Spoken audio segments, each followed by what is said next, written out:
Imagine traveling across Canada and seeing how people work, play, and live in different areas.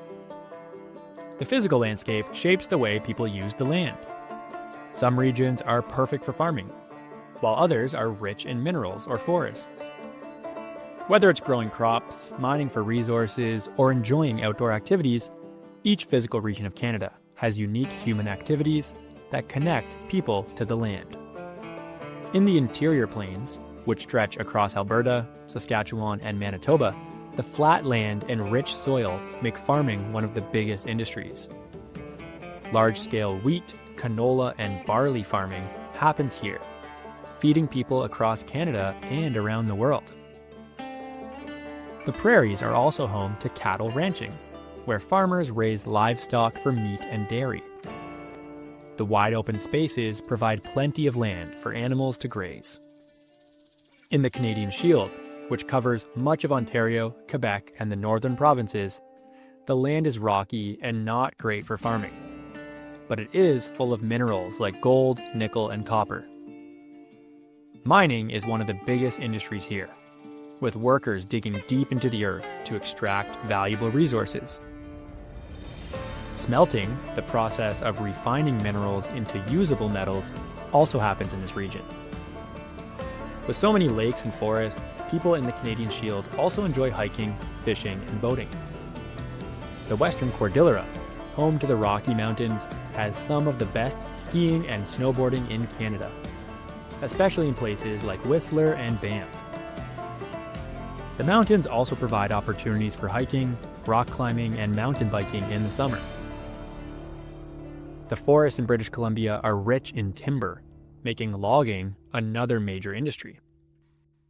Along the Pacific coast, fisheries provide seafood like salmon and halibut. The Great Lakes St. Lawrence lowlands, covering southern Ontario and Quebec, have the largest cities in Canada, including Toronto and Montreal. This region is a major hub for transportation, trade, and manufacturing. Large factories produce cars, paper, and other goods.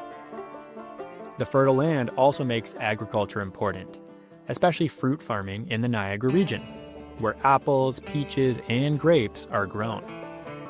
The Appalachian region, found in the Atlantic provinces, has a long history of fishing. People in Newfoundland, Nova Scotia, and New Brunswick rely on the Atlantic Ocean for cod, lobster, and other seafood. The region's rolling hills and forests also make forestry and tourism important industries, with people visiting the area to see its stunning coastline and historic towns.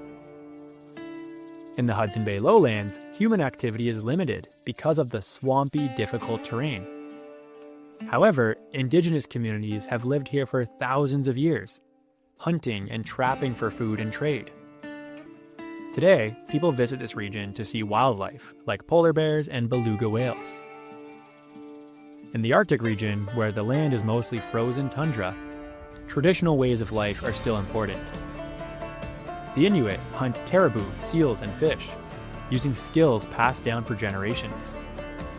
The Arctic is also home to natural gas and oil reserves, though the extreme cold and ice make it difficult to extract these resources.